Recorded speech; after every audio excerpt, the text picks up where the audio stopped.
Happy. ഒറ്റ വാക്കി പറഞ്ഞാൽ ഐ എം ഹാപ്പി. അതിൽ തന്നെ എല്ലാം ഉണ്ട്. കാരണം എനിക്ക് ഓരോന്നായിട്ട് എടുത്തെടുത്ത് പറയാനില്ല.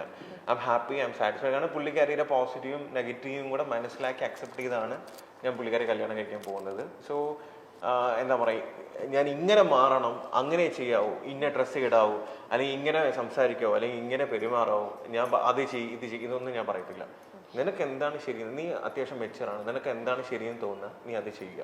എന്റെ അടുത്ത് കുറെ ഫ്രണ്ട്സ് ഒക്കെ നമ്മുടെ സ്റ്റാർട്ടിങ്ങിലൊക്കെ പലർക്കും ഒരു വിചാരം ഉണ്ടായിരുന്നു ഞാൻ മെയിൽ ഷോവിനിസ്റ്റ് ആണ്. പിന്നെ എനിക്ക് ആ ഒരു പേരുണ്ടായിരുന്നു സ്റ്റാർട്ടിങ്ങിൽ. കാരണം എന്താണെന്ന് വെച്ചാൽ കുറെ ഒത്തിരി പേര് എന്റെ അടുത്ത് പറഞ്ഞിട്ടുണ്ടായിരുന്നു ആള് ഭയങ്കര ടോക്സിക് ആണ് കൂടി, നിന്റെ ഇത്രയും ഡ്രീംസും കാര്യങ്ങളൊക്കെ ഉണ്ടായിട്ട് നീ ഇങ്ങനെ ഒരാളെ നോക്കി നിന്റെ എല്ലാ സ്വപ്നങ്ങളും അവിടെ അവസാനിക്കും, അതുകൊണ്ടാണ് ഞാൻ കുറച്ച് ടൈം സ്പെൻഡ് ചെയ്ത് നോക്കാം എന്നൊക്കെയുള്ള ഒരു സമയം പറഞ്ഞത്. അപ്പൊ കാരണം ഇത്രയും പറയുമ്പോൾ ഇത് എന്ത് ഇങ്ങനെ പറയണേന്ന് ഞാൻ വിചാരിച്ചിട്ടുണ്ട്. പക്ഷേ എനിക്ക് സത്യം പറഞ്ഞാൽ ഞാൻ സ്ലീവ്ലെസ് ഒന്നും ഇടാറുണ്ടായിരുന്നില്ല. ഞാൻ സ്ലീവ്ലെസ് പോലും ഇടാൻ തുടങ്ങിയത് ചേട്ടൻ വന്നതിന് ശേഷമാണ്. എനിക്ക് നല്ല മാറ്റം. അതെ, എനിക്ക് കുറച്ചുകൂടി ഫ്രീഡം, എനിക്ക് എന്നെ കുറച്ചുകൂടി ആള് മേക്ക് ഓവർ ആക്കി എടുക്കുകയാണ് ചെയ്യുന്നത്. കാരണം പുള്ളിക്കാരിക്ക് എന്താ പറയാ, ഈ സംസാരിക്കുമ്പോഴത്തേക്ക് അല്ലെങ്കിൽ സ്റ്റേജ് ഫിയർ അല്ലെങ്കിൽ ചെറിയതായിട്ട് ഇന്റർവ്യൂയുടെ കാര്യങ്ങളൊക്കെ വരുമ്പോൾ ചെറിയൊരു ഇത് ഇനിഷ്യലി ഉണ്ടായിരുന്നു. പക്ഷെ അതൊക്കെ എന്ത് ചെയ്തു, ഗ്രാജുവലി എന്ത് ചെയ്തു, ഭയങ്കരമായിട്ട് മാറി. ഇപ്പൊ കണ്ട ബോൾഡായിട്ട് ഇരുന്ന് സംസാരിക്കുന്നുണ്ട്. ഞാനിങ്ങനെ ഇരുന്ന് ഇങ്ങനെ ഒരു സൈഡിൽ ഇരുന്ന് ഇങ്ങനെ കേട്ടോണ്ടിരിക്കുകയാണ്. പുള്ളിക്കാരി പക്ഷെ പറയുന്ന കാര്യങ്ങള് ക്രിസ്പായിട്ട് എന്ത് ചെയ്യും, ഷോർട്ട് ആൻഡ് ക്രിസ്പായിട്ട് കാര്യങ്ങളെല്ലാം കറക്റ്റ് ആയിട്ട്. എനിക്ക് കോളേജിൽ പഠിക്കുന്ന സമയത്ത് ഓൺ സ്റ്റേജ് പെർഫോമർ ഒന്നും ആയിരുന്നില്ല. എനിക്ക് ഭയങ്കര പേടിയാ, സ്റ്റേജ് ഫ്രണ്ട്സ് ഭയങ്കരമായിട്ടുണ്ട് എനിക്ക്. ഞാൻ അഭിനയിക്കാൻ പോയ സമയത്തും കരഞ്ഞു പിഴിഞ്ഞിട്ടൊക്കെയാണ് അത് കംപ്ലീറ്റ് ചെയ്തത്. കാരണം ഭയങ്കര പേടിയാണ്. വരുമ്പോ പറഞ്ഞതാണ് ചേട്ടൻ ഞാൻ കുറച്ച് സംസാരിക്കും, ചേട്ടൻ സംസാരിച്ചോ. പിന്നെ നമ്മുടെ ഒരു കംഫർട്ട് സോണിൽ എത്തിക്കഴിഞ്ഞാൽ കുഴപ്പമില്ല. പക്ഷെ ഇപ്പൊ എനിക്ക് പിന്നെയും പ്രശ്നമില്ല.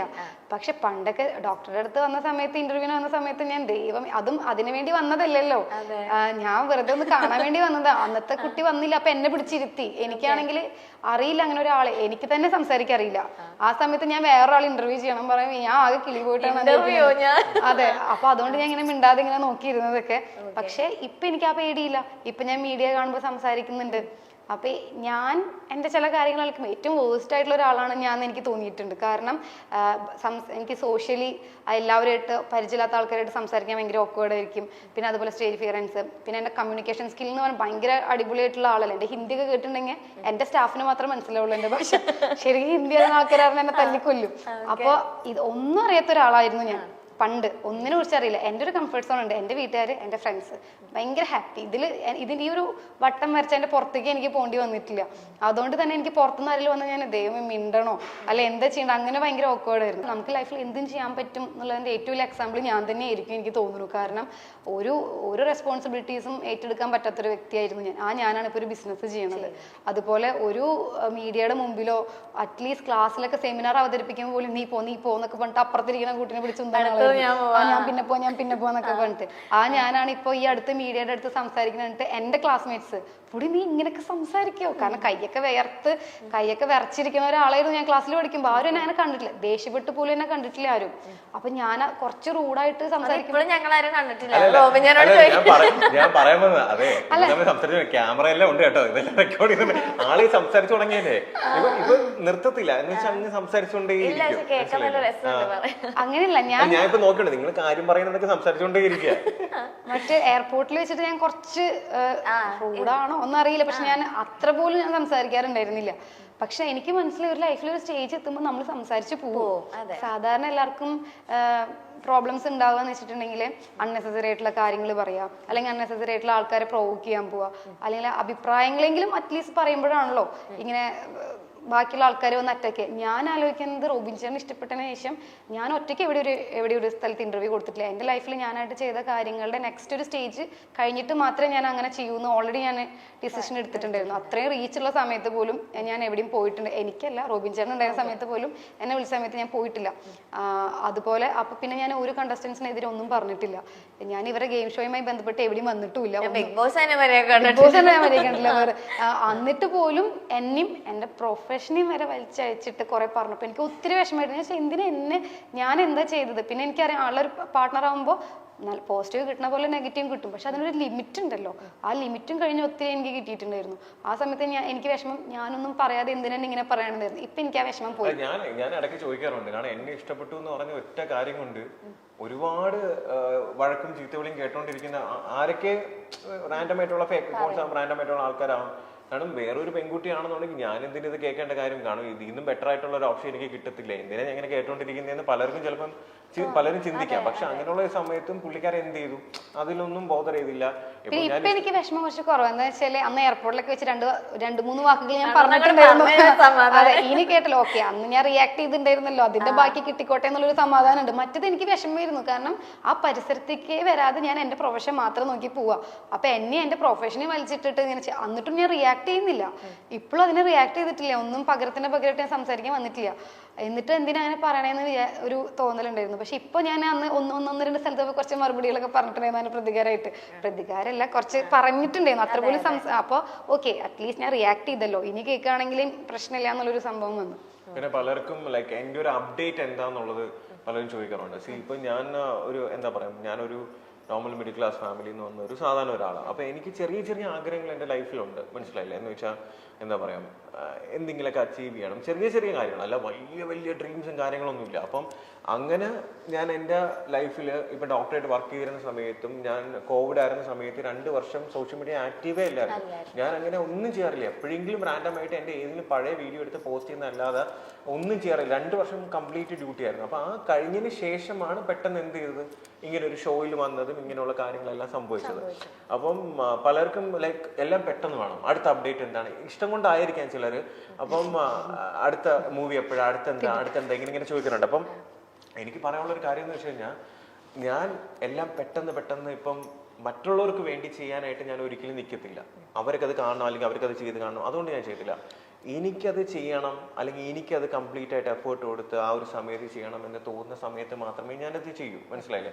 എൻ്റെ ഒരു ആഗ്രഹമാണ്. കാരണം കുട്ടിക്കാലം മുതലേ നമ്മൾ ഈ ബിഗ് സ്ക്രീനും കാര്യങ്ങളെല്ലാം കാണുമ്പോഴത്തേക്ക്, കാരണം ലാലേട്ടനെയൊക്കെ കാണുമ്പോൾ അല്ലെങ്കിൽ മമ്മൂക്കേനെയൊക്കെ കാണുമ്പോഴത്തേക്ക് ഒക്കെ ഭയങ്കര സ്റ്റാർസാണ് അവർ, മനസ്സിലായില്ലേ? കാരണം ഞാൻ സുരേഷ് ഗോപി സാറിനെ മാത്രം ഹോസ്പിറ്റലിൽ ഡ്യൂട്ടി ചെയ്തിരുന്ന സമയത്ത് കണ്ടിട്ടുണ്ട്, പുള്ളിങ്ങനെ ബ്രദർ അഡ്മിറ്റ് ചെയ്യുന്ന സമയത്ത് കണ്ടിട്ടുണ്ട്. അപ്പോൾ എന്നെ രാത്രി ആകുമ്പം ഞാൻ നൈറ്റ് ചെയ്യുന്നത്, അപ്പോൾ എന്നോട് സംസാരിക്കാറുണ്ട്.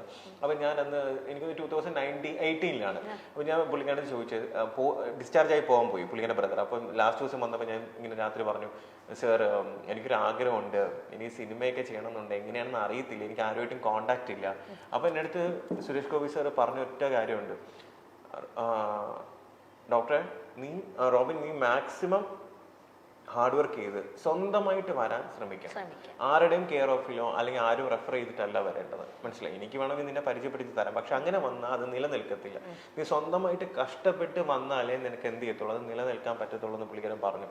അപ്പം അതിനുശേഷം സത്യം പറഞ്ഞാൽ ലൈക്ക് ഞാൻ റീസെന്റ് പുള്ളിക്കാരനെ ഒന്ന് കണ്ടായിരുന്നു, റാൻഡമായിട്ട് കണ്ടതാ. അപ്പം ഞാനിങ്ങനെ പുള്ളിക്കാരൻ്റെ അടുത്ത് പറഞ്ഞു, സാർ എന്നെ അറിയാമോ എന്ന് ചോദിച്ചപ്പോൾ വലിയ ഇതില്ല. അപ്പം ഞാൻ പറഞ്ഞു, സാർ ഇങ്ങനെ ഹോസ്പിറ്റലിൽ അന്ന് കണ്ടിട്ടുണ്ടായിരുന്നു, ഞാൻ ഇങ്ങനെ ഷോയിലൊക്കെ പോയിട്ട് ഓക്കെ എന്ന് പറഞ്ഞിട്ട് എന്ത് ചെയ്തു, ജസ്റ്റ് ഇങ്ങനെ സംസാരിച്ചായിരുന്നു. അപ്പം ഞാൻ ഇങ്ങനെ പറയാം, സാർ എൻ്റെ അടുത്ത് അന്നൊരു വാക്ക് പറഞ്ഞിട്ടുണ്ടെന്ന്, സ്വന്തമായിട്ട് കഷ്ടപ്പെട്ട് അധ്വാനിച്ച് നമ്മൾ വന്നാൽ മാത്രമേ അത് നിലനിൽക്കത്തുള്ളൂ എന്നുള്ളത്. സോ എനിക്ക് ആ ഒരു ഇത് ഞാൻ സ്വന്തമായിട്ട് എഫേർട്ട് ഇട്ട്, സ്വന്തമായിട്ട് കഷ്ടപ്പെട്ട്, സ്വന്തമായിട്ട് ഹാർഡ് വർക്കും സ്മാർട്ട് വർക്കും ചെയ്തിട്ടാണ് ചെറുതായിട്ട് എന്തെങ്കിലുമൊക്കെ അച്ചീവ് ചെയ്ത് വരുന്നത്.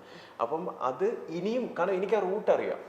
കാരണം ഒരു പ്രാവശ്യം നമ്മൾ ഒരു കാര്യം ചെയ്ത് കഴിഞ്ഞാൽ നമുക്ക് ആ റൂട്ട് അറിയാം, എങ്ങനെ അതിലേക്ക് വരണം എന്നുള്ളത്. സോ ഒബ്വിയസ്ലി എൻ്റെ സിനിമ എന്ന് പറഞ്ഞ ഒരു മോഹവും എന്ത് ചെയ്യും, കാരണം ലാലേട്ടനൊക്കെ ബിഗ് സ്ക്രീനിൽ കാണുമ്പോൾ ഞാൻ ഒരിക്കൽ പോലും മനസ്സിൽ ചിന്തിച്ചിട്ട് പോലും ഇല്ല എന്നെ ഇങ്ങനെ എൻ്റെ അടുത്ത് റോബിനെ എന്ന് പേര് അറിയോ. ഞാൻ ഇടയ്ക്കിടയ്ക്ക് സാർ എന്നെ ചീത്ത വിളിക്കുന്ന വീഡിയോ അല്ലെങ്കിൽ വഴക്ക് പറയുന്ന വീഡിയോ ഒക്കെ എന്ത് ചെയ്യും, ഇടയ്ക്കിടയ്ക്ക് ലാലേട്ടനാണ് എന്നെ വഴക്ക് പറയുന്നത്. ഓ അത് കേൾക്കുമ്പോൾ ലാലേട്ടനെ വഴക്ക് പറയുന്നത്, ഓ എന്തൊരു സന്തോഷം. അത് പറഞ്ഞാൽ എനിക്കത് ഭയങ്കര സന്തോഷം. കാരണം നമ്മളൊക്കെ ബിഗ് സ്ക്രീനിൽ കാണുന്ന ഒരു ലെജൻഡ് നമ്മൾ എന്ത് ചെയ്യുന്നു, നമ്മളെ വഴക്ക് പറയുന്നു. റോബിനെ അങ്ങനെ ഇങ്ങനെയാണ്, നിനക്ക് വേണോ പോണോ, ഞാൻ ഇങ്ങനെയാണ് പറയുന്നത്. ഞാൻ ആലോചിക്കുമ്പോൾ എനിക്ക് സത്യം ഭയങ്കര സന്തോഷം തോന്നാറുണ്ട്. അപ്പൊ എൻ്റെ ഒരു ആഗ്രഹമാണ് സിനിമ എന്നുള്ളത്. അത് ഞാൻ പയ്യെ, കാരണം എൻ്റെ ഫീൽഡ് അല്ലായിരുന്നു സിനിമ അല്ലെങ്കിൽ ഈ ഒരു ഇൻഡസ്ട്രി എന്ന് പറയുന്നത്. അപ്പൊ ഇതിലേക്ക് വരുമ്പോൾ ഒരുപാട് കാര്യം എടുത്തുചാടി ചെയ്യാൻ പറ്റുന്നത്. ഞാൻ ഇപ്പോഴും പറയുന്നു, ഭയങ്കര അതിഗംഭീരമായിട്ടുള്ള വലിയ സംഭവം ഒന്നും ആയിരിക്കുന്നില്ല ഞാൻ ചെയ്യുന്നത്. ചെറിയൊരു സംഭവം, ചെറിയ എൻ്റെതായിട്ടുള്ള ലിമിറ്റേഷൻസിൽ ഞാനത് ചെയ്യും.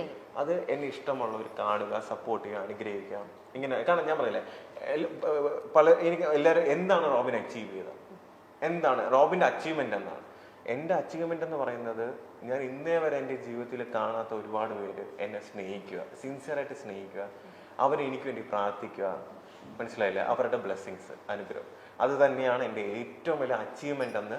അത് അന്നും ഇന്നും ഇനി എന്നാണെങ്കിലും ഞാൻ ആഗ്രഹിക്കുന്നത്. കാരണം അതെന്ന് പറയുന്നത് നമുക്ക് എത്ര കാശ് കൊടുത്താലോ എത്ര ഇത് ചെയ്താലോ അല്ല, ഞാൻ പറഞ്ഞ മറ്റുള്ളതെല്ലാം മെറ്റീരിയലിസ്റ്റിക് ആണ്. മെറ്റീരിയലിസ്റ്റിക് ആണ് അതെന്ന് പറയുന്നത്. ഓക്കെ, അത് സ്നേഹത്തിൽ പലരും തരുന്ന. പക്ഷെ ഒരാൾ മനസ്സറിഞ്ഞ് നമുക്ക് വേണ്ടി പ്രാർത്ഥിക്കുക, മോനെ നീ ഓക്കെ ആണോ, നീ ഫുഡ് കഴിച്ചോ, നീ നന്നായിരിക്കണം എന്ന് ചിലപ്പോൾ ആ ഒരു വ്യക്തിനെ ഞാൻ ചിലപ്പോൾ കാണുന്നില്ല. അങ്ങനെ പ്രാർത്ഥിക്കുന്ന, എനിക്ക് വേണ്ടി എന്നെ സിൻസിയറായിട്ട് സ്നേഹിക്കുന്ന ഒരുപാട് പേര് ചിലപ്പോൾ ഈ വീഡിയോ കാണുന്നുണ്ടായിരിക്കും. എനിക്ക് നിങ്ങളിലേക്ക് ചിലപ്പോൾ നിങ്ങളെ കാണുന്ന പോലും എനിക്ക് അറിയത്തില്ല. പക്ഷെ എൻ്റെ സ്നേഹം നിങ്ങളിൽ എപ്പോഴും ഉണ്ടായിരിക്കും. അത് മാത്രമേ എനിക്ക് മതി. അത്ര